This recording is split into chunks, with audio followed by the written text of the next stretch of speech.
El Fútbol Club Barcelona derrotó 4-0 al Real Madrid y en el canal de fichajes.net vamos a analizar todas las claves de lo que fue el partido disputado en el Santiago Bernabéu, donde los de Ancelotti salen muy golpeados y los de Xavi Hernández salen potenciados de cara al resto de la temporada.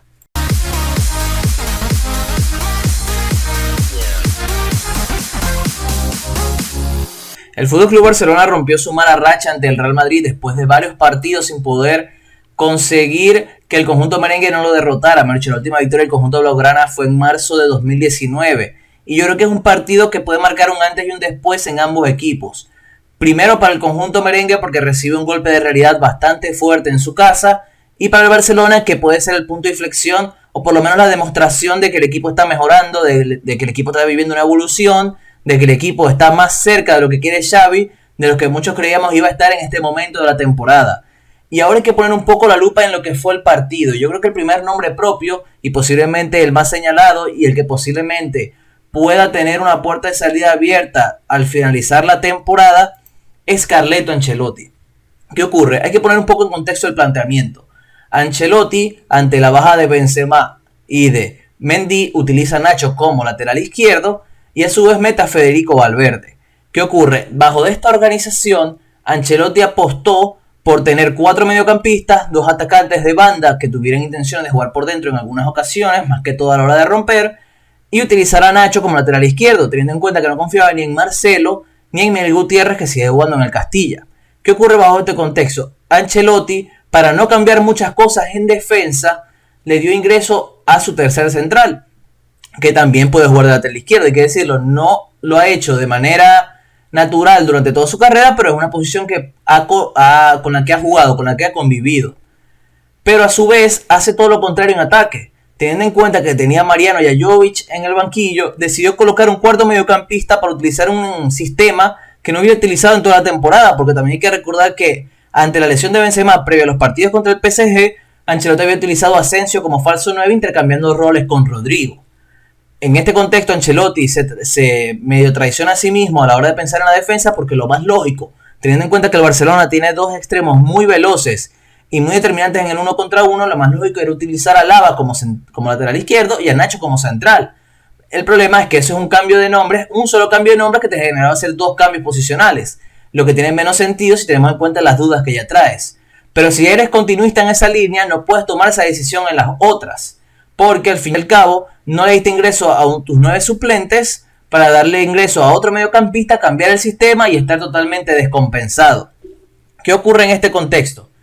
El Real Madrid está teniendo una planificación deportiva muy mediocre en los últimos años. Hay que decir que al final Florentino no ha logrado potenciar una plantilla, armar una plantilla competitiva en varias posiciones, y a su vez Ancelotti es el culpable también de que otros nombres que podían ser importantes en estos contextos puntuales de la temporada no tengan minutos en las piernas y que no tengan continuidad. Jovic y Mariano son casos puntuales, al final son 2 delanteros que no han rendido muy bien desde que llegaron al conjunto merengue en estas últimas temporadas, pero al final tampoco es que han tenido las oportunidades suficientes en este tramo para poder ser importantes, así sea en momentos muy puntuales de los partidos. Y al final eso también es culpa de Ancelotti. Que Miguel Gutiérrez no sea una opción al lateral izquierdo, teniendo en cuenta que está jugando muy bien en el Castilla y que la temporada pasada con Zidane fue muy determinante. Isco, que posiblemente en este contexto, en esta idea de 4 mediocampistas, posiblemente encajara mucho mejor que Valverde y que te diera un plus diferencial. Al final, lo que ha logrado replicar Ancelotti en varias posiciones, no lo ha logrado hacer de manera global. Y a partir de ahí, el Madrid es un equipo que cuando recibe una baja muy importante tiene que hacer muchos cambios. Y eso yo creo que perjudica mucho al equipo y te obliga principalmente a llegar con el equipo prácticamente completo a los partidos importantes. Y de eso tiene mucha culpa Carleto Ancelotti, no solamente Florentino Pérez, cuando hablamos de organización de plantilla. Y ahora nos vamos un poco al planteamiento, y aquí en la página de SofaScore vamos a ver un poco las alineaciones. El Barcelona, como ya sabemos, no tuvo un cambio sustancial. Lo único que posiblemente se pueda destacar es que Dembélé está por encima de Dama, lo que yo creo que es normal debido a la calidad individual de cada uno, y que Ronald Araujo jugó como lateral derecho, un contexto de tercer central. Una apuesta bastante interesante de parte de Xavi porque es una intención de poder bloquear a Vinicius Junior, que es la pieza principal del equipo, y que Dani Alves en ese contexto se puede ver muy perjudicado. Al final Araujo fue uno de los mejores jugadores del partido, después lo destacaremos, y Vinicius uno de los peores en ofensiva del Real Madrid, o por lo menos se vio muy no digamos tibio, pero no apareció en los momentos que el Madrid posiblemente lo requería. Y ahí vemos el planteamiento del Madrid. Hay que decir que ese 4-2-4 o 4-4-2, mejor dicho, era un planteamiento mucho más sin pelota que con ella. Porque con pelota, si podíamos ver un Real Madrid posiblemente posicionándose en 4-3-3, con mucha movilidad de los extremos para jugar por dentro, con los laterales pasando un poquito, pero no mucho. Pero al final es ese planteamiento inicial el que vemos. Y yo creo que a partir de ahí hay que ver un poco cuál fue el plan sin pelota del Real Madrid. El que no funcionó, el que generó que el Barcelona tuviera muchas ventajas posicionales. Y para eso yo creo que lo más interesante es irnos a la pizarra, para mostrar un poco cómo era esa presión del Real Madrid, cómo el Real Madrid buscó durante todo el partido presionar al conjunto blaugrana, minimizar su capacidad para posicionarse en campo rival y que no funcionó. ¿Qué ocurre en este contexto? El Real Madrid se posicionó en presión, como ya afirmamos, en un 4-2-4, con Valverde y Kroos intercambiando roles para presionar junto a Modric a los centrales. Esto generaba que hubiera emparejamientos de esta manera, Rodrigo con Jordi, Vinicius con Araujo y los dos interiores ya mencionados con Piqué y Eric García. ¿Qué ocurría en este contexto?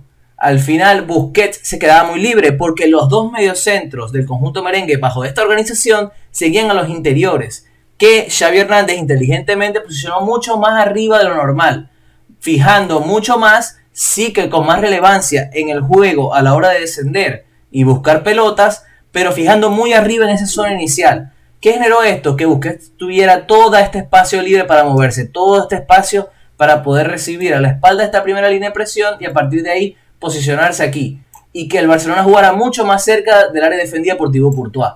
Esa presión del conjunto blaugrana me pareció clave teniendo en cuenta que el Barcelona es un equipo que cuando ya se posiciona en campo rival, cuando ya tiene la capacidad de tocar con los interiores, es un equipo muy peligroso. Y yo creo que el Real Madrid no pudo contener esa presión. De hecho, en esta imagen la vemos muy bien y la explicamos mejor. La presión en 4-4-2 o 4-2-4 del Real Madrid, con Busquets, con todo este espacio, Aubameyang con los dos centrales para que no hubiera una sucesión de apoyos, es decir, que cuando Casemiro, por ejemplo, saltara por Busquets, fuera un central que fuera por De Jong, sino que Aubameyang hacía ese trabajo para que ninguno de los centrales pudiera irse con uno de los interiores y los dos extremos fijando los laterales. Bajo esta organización el Barcelona tuvo muchas ventajas, pero ¿qué ocurría, como ya menciono, cuando posiblemente Valverde o Casemiro saltara por Busquets? ¿Qué ocurría en ese contexto? Y es que los dos interiores blaugranas atacaban los costados de Casemiro. El Barcelona, a partir de Piqué y Eric García, conseguía conectar muy bien con los jugadores más alejados también. Es decir, conectar con los jugadores que estuvieran más arriba para poder a partir de ahí posicionarse en campo rival. Si era Valverde o Casemiro el que salía por Busquets en esa primera ventaja posicional blaugrana, eran los interiores los que le hacían daño al bloque merengue. Es decir, era una sucesión, una jugada que el Madrid no podía defender, que le costaba mucho defenderla por simple organización sin pelota, y el Barcelona la supo aprovechar muy bien. Hay que decir que uno de los cambios principales de este Barcelona en comparación al de Koeman es que a nivel posicional es un equipo que se maneja mucho mejor, que se organiza mucho mejor y que interpreta mucho mejor los espacios. Y yo creo que al final esa es una de las claves principales para que el Barcelona llegara a, en ese primer tiempo, dominar el partido. Hay que recordar también que Piqué fue una pieza fundamental, Eric García fue una pieza fundamental, ambos rompieron mucho, ambos tuvieron muchas líneas de pase para generar, y yo creo que son puntos importantes si tenemos en cuenta la relevancia que tienen ambos en el juego del Barcelona y lo mal que se organizó el Real Madrid, lo mal que el conjunto merengue consiguió contener al conjunto blaugrana. ¿Y qué ocurrió en la segunda mitad? ¿Qué cambios aparecieron? Y es que a Ancelotti le tocó otra vez meter mano, otra vez buscar soluciones. Ancelotti en este contexto mete a Camavinga y a Mariano Díaz, lo que sorprende debido a que no apostó por el delantero en el planteamiento inicial, pero ya verse en desventaja se apuesta por él. Mete a Camavinga por Kroos, pasa a jugar con tres centrales y al final el Madrid termina mucho más descompensado. Mejor dicho, si vemos las anotaciones del Barcelona, es que al minuto 51 ya habían 2 goles más en el marcador. Recordemos que el primer tiempo termina 2-0 y al 51 ya estábamos 4-0, teniendo en cuenta que el gol después de revisión de VAR se dio al final al minuto 53. Pero es decir, al 51 ya tenían 2 goles más el Madrid encajados. Y si vemos un poquito más el espectro de esos primeros minutos, nos damos cuenta que Ferran tuvo una primera oportunidad con la defensa del Madrid totalmente descompensada, donde pudo haber marcado un gol más y posiblemente tumbar toda la planificación que tenía Ancelotti. No quiero decir que Ancelotti haya improvisado en este momento, porque al final todos los entrenadores planifican los partidos y evalúan los diferentes contextos, es decir, Ancelotti, ante este momento puntual, viendo un Barcelona dominante y un Madrid perdiendo por 2 goles, posiblemente haya probado esta variante de cambiar a 3 centrales con los 2 brasileños de carrileros, con Mariano de principal referencia. Pero al final el Barcelona aprovechó esa descomposición madrileña, aprovechó las dudas que ya tenía el Madrid, porque al final, en un partido donde eres tan dominado, donde no consigues manera de salir, no consigues una manera de poder cambiar el desarrollo, terminas descompensándote mucho más, terminas perdiendo visión en el partido y al final comienzan a aparecer mucho más los errores individuales. Y esos errores individuales fueron los que aprovechó el Fútbol Club Barcelona. Yo creo que a la hora de hablar de 2 nombres propios, yo creo que al final el Barcelona a nivel ofensivo se vio muy bien, Ferran se movió muy bien, los interiores jugaron muy bien, Busquets jugó muy bien. Me ha dicho, son pocos los jugadores del Barcelona que posiblemente hayan desentonado en este contexto, sobre todo los titulares. Yo creo que todos tuvieron un partido bastante positivo, todos fueron futbolistas muy determinantes y es un poco lo que demuestra o lo que deja en evidencia por qué el partido termina como terminó. Pero yo creo que al final uno de los nombres o el principal nombre a destacar, por lo menos en la fase sin pelota, es el de Araujo. Araujo, como ya mencionamos, jugando como lateral derecho, jugando como esa pieza que lo iba a contener a Vinicius. Me ha dicho Araujo, más allá de anotar el segundo gol, que es el que le da al Barcelona mucho más tranquilidad en el juego, que le da al Barcelona esa capacidad de poder manejar desarrollo y resultados de otra manera, con pelota, pero siguiendo haciendo daño, y al mismo tiempo le da al Barcelona esa solidez. Al final Vinicius dispara una vez al arco, es decir, no tiene tiempo, no tiene juego, no tiene oportunidades ante Ter Stegen, y al final Araujo, cuando Vinicius pasó por su costado, es que fue impasable. Me ha dicho, en el momento que el Barcelona tenía una ventaja de 4 goles, Alaba apareció en ocasiones como un lateral izquierdo, llegaba mucho a campo rival, pero al final Araujo también lo contenía. Es decir, Araujo tuvo un partido de señor defensor, un partido que merece la renovación que está pidiendo y que demuestra un poco que Xavi se dio cuenta que ante Vinicius, ante un extremo muy rápido, muy veloz en el campo abierto, Araujo es una pieza que te puede resolver por encima de Dani Alves, que es un jugador diferente y que te aporta otras cosas sin pelota. Pero yo creo que al final el nombre propio, el más importante de todo el partido y que yo creo que tuvo una demostración del gran delantero que es Pierre-Emerick Aubameyang. Aubameyang tuvo un encuentro de 10, 2 goles, una asistencia. Me ha hecho ningún futbolista, me ha hecho el primer futbolista que en mucho tiempo que consigue dar hacer 2 goles y dar una asistencia en su primer clásico, un dato que no me parece menor. Me ha dicho, si nos vamos a lo que ha colocado Mr. Chip durante el partido, nos damos cuenta que Aubameyang es el segundo jugador en la historia que marca 2 goles y da una asistencia en su primer clásico. Y el primero fue Alfredo Di Stéfano en el 53. Es decir, ha llovido mucho, han pasado muchas cosas, muchas estrellas, pero Aubameyang fue el primero que tuvo este impacto. Es el primero que demuestra eso, porque no solamente es su partido a nivel global en los goles, es todo lo que hizo en la cancha. Yo creo que es un partido donde demostró que puede jugar de espaldas, es un partido donde demostró que puede atraer muy bien al rival, que puede girar, que puede filtrar pelotas para que sus compañeros pasen. Hay que decir que los extremos también jugaron muy bien y esa es otra clave que vamos a analizar un poco más adelante. Y al final es un futbolista que demostró que dentro de Barcelona es un salto de calidad tremendo. Es ese futbolista que le dio al Barcelona muchas más capacidades para llegar al gol y al final en el Bernabéu, en un partido complicado, en un partido que es un antes y un después para este equipo de Xavi, demostró que es un jugador determinante. Y la última característica, el último punto que yo creo que es necesario analizar, teniendo en cuenta lo que pasó en el partido y que también viene un poco de la mano con el planteamiento de Ancelotti, yo creo que eso hay que decirlo, es cómo el Real Madrid no pudo contener el juego de bandas del Fútbol Club Barcelona. Yo creo que eso al final es muy clave, porque el Barcelona, como ya mencioné previamente, es un equipo que utiliza mucho sus extremos para desbordar, para romper líneas, etc. Con Nacho y Carvajal, el Madrid nunca pudo contener ese juego. Me ha dicho, en muchos contextos tuvo que salir militado, como pasó con Mbappé en la serie ante el PSG, a salir mucho en su posición para contener a Ferran Torres. Con Nacho es que literalmente Dembélé pudo hacer e hizo lo que quiso. Me ha dicho, el primer gol nace un poco de una jugada muy de Xavi, con un Piqué con libertad para conducir, que donde un Madrid no quiso saltar a presionarle, Piqué filtra o da un pase a un Dembélé abierto, Dembélé desborda a Nacho y llega el centro para el desmarque, para el movimiento, la anticipación de Aubameyang.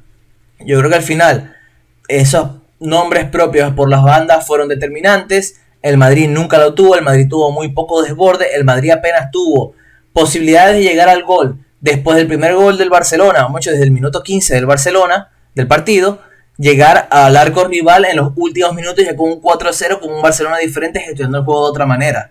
Yo creo que al final el Barcelona demuestra en este partido que está viviendo una actualidad totalmente diferente, que es un equipo mucho mejor, y el Madrid creo que pese a que esta derrota posiblemente no condicione mucho el título de Liga, hay que ver cómo regresen después del parón de selecciones, creo que es un resultado que le puede dar un golpe de realidad. No somos tan buenos como los que remontaron al PSG en esos últimos 30 minutos en el Bernabéu, y al mismo tiempo no estamos tan por encima de los demás. El Madrid, yo creo que esa victoria le pudo haber hecho mucho mal debido a que podía posicionarse en un nivel en el que no está. Yo creo que el Barcelona le da un golpe que le dice no estás tan ahí, y yo creo que al final hay que ver cómo Ancelotti puede gestionar todo esto, porque al final ya no puede hacer muchas más cosas. Ancelotti ya no puede reactivar a los que no juegan en el equipo. Por hecho, la demostración de este partido también es un poco de ese camino, y al final Ancelotti parece que jugará con una plantilla de 13-14 futbolistas, donde ellos serán los que tienen que comandar al equipo en lo que resta de Liga y en la UEFA Champions League. Pero vámonos con el equipo que yo creo que da la nota positiva, que es el Barcelona. Al final el Barcelona demuestra una mejora impresionante en comparación a Koeman. Es un equipo que ahora me parece mucho más sólido, me parece mucho más competitivo, y que yo creo que estamos viendo los primeros compases de un equipo que la próxima temporada va a poder competir por los títulos. Y yo creo que eso es algo bastante importante si tenemos en cuenta la situación global del club. Yo creo que al final este 4-0 es un punto de partida para el Barcelona y un golpe de autoridad para el Real Madrid. Ahora los queremos leer en comentarios para ver qué piensan ustedes o cuáles piensan ustedes que fueron las claves de este partido. También los invitamos a suscribirse, a dar la campanita para estar al día de estos análisis que también hacemos de los partidos más importantes, con lo que fue esta gran goleada del FC Barcelona 4-0 en el Santiago Bernabéu ante un Real Madrid de verdad que muy pobre.